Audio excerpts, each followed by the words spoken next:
Di tengah perjalanan mereka menuju ke wilayah suku air utara, mereka melihat sebuah kawasan hutan yang telah hangus terbakar. Mereka pun memutuskan untuk berhenti di hutan itu.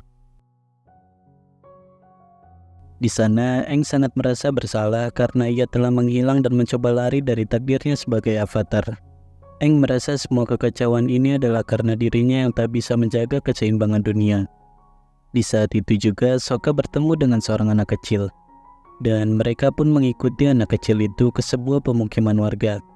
Orang-orang di sana terlihat sangat berhati-hati dengan orang asing.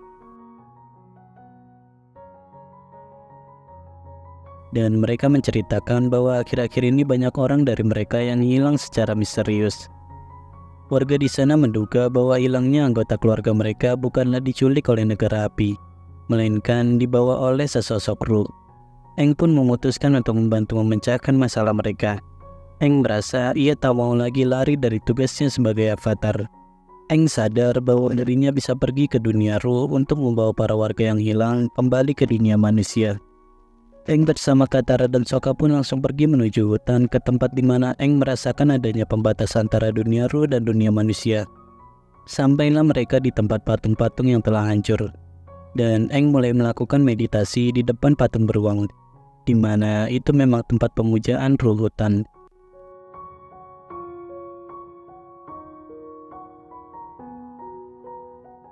Setelah sekian lama bermeditasi, di malam harinya Aang pun berhasil terhubung ke dunia ruh. Namun tanpa sengaja, Katara dan Sokka juga terbawa ke dunia ruh.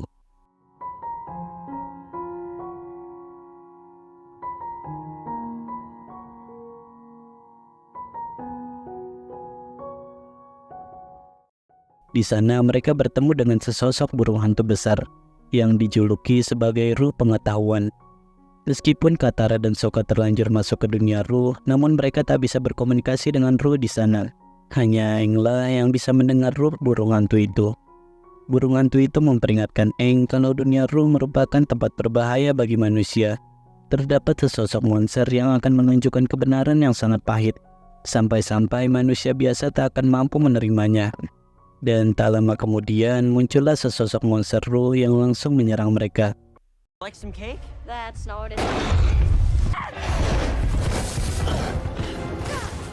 Ruh itu sangat marah karena tubuhnya terluka dan tempatnya dibakar oleh negara api. Kemudian ruh itu mengeluarkan kabut dari mulutnya. Dan Katara adalah korban pertama yang mengalami efek kabut tersebut. Ia masuk ke dalam halusinasi. Ia kembali pada kehidupan masa lalunya saat ibunya dihabisi oleh pasukan negara api di depan matanya. Setelah itu, Sokka lah yang mengalami halusinasi.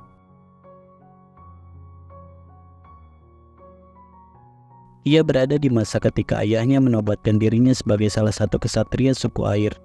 Namun yang sebenarnya semua pencapaian Sokka itu berkat bantuan dari pamannya. Dan di belakang Sokka, orang-orang sebenarnya meremehkan dirinya. Bahkan ayahnya pun sebenarnya kecewa dengan Sokka karena merasa Sokka tidak siap diberi tanggung jawab yang besar. Kenyataan itu pun benar-benar menyakitkan bagi Sokka. Namun itulah kenyataan pahit yang akan sulit diterima oleh manusia biasa.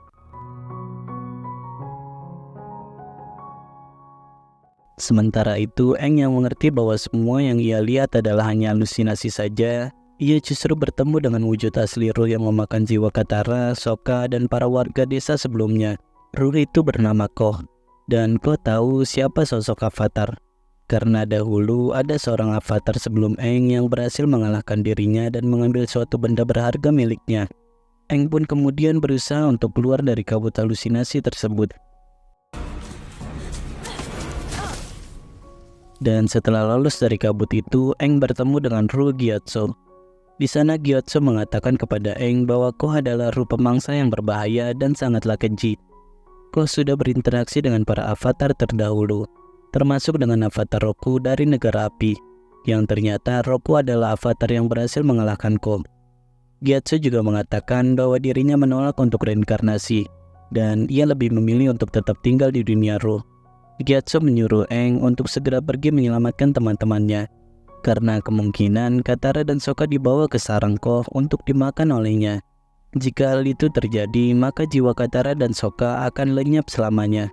Aang pun tak tahu harus bagaimana menyelamatkan mereka. Dan Aang berpikir untuk meminta bantuan avatar Roku yang pernah mengalahkan Koh. Tanpa berpikir panjang tentang keselamatannya, Aang pun langsung pergi ke kuil negara api yang tentunya berada di wilayah negara api. Karena di sanalah ia bisa berinteraksi dengan ruh avatar Roku nantinya. Di sisi lain, Pangeran Zuko dan Paman Iroh berada di sebuah desa untuk mencari informasi tentang keberadaan avatar. Mereka pun sempat masuk ke dalam salah satu kedai untuk menanyakan tentang informasi seorang pengendali air yang berada di sekitar wilayah itu. Pangeran Zuko sebenarnya ingin merahasiakan tentang avatar agar berita tentang kemunculan avatar tidak tersebar semakin luas. Namun ternyata orang-orang di sana justru telah mengetahui keberadaan avatar yang kini berkelana bersama seorang pengendali air. Di saat sedang kebingungan bagaimana menemukan keberadaan avatar, tiba-tiba saja ada seorang wanita yang bernama Jun. Ia datang dengan menaiki monster tunggangannya. Jun adalah seorang pemburu bayaran profesional. Ia tak mau menerima bayarannya jika ia belum mendapatkan buruannya. Dan ia sangat ahli dalam melacak siapapun berkat bantuan dari indera penciuman monster tunggangannya itu. Paman Iroh dan Pangeran Zuko pun sepakat meminta bantuan Jun untuk menemukan keberadaan avatar. Sementara itu, di kerajaan negara api, Azula yang tak ingin Pangeran Zuko mendapatkan tahta Raja Api selanjutnya, ia mencoba menghasut ayahnya sendiri, yaitu Raja Api Ozai, untuk memberikan sumber daya tambahan kepada Komandan Zhou dalam perburuan mencari avatar.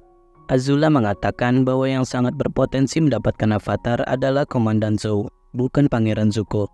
Azula berharap Komandan Zhou lah yang mendapatkan avatar nantinya, agar Pangeran Zuko tak bisa mendapatkan tahta Raja Api selanjutnya jika ia gagal menangkap avatar.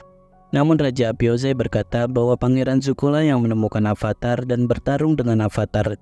Dan Zuko lah yang paling membuktikan kegigihannya dalam mencari avatar. Raja Api Ozai juga mengatakan bahwa itulah yang ia harapkan dari penerus tahta Raja Api, bukan seseorang yang pandai menghasut untuk mendapatkan tahta tersebut. Azula pun sangat kesal mendengar ucapan ayahnya itu. Dan seperti biasa, jangan lupa klik dulu tombol subscribe-nya dan sampai jumpa lagi di video Histoma selanjutnya.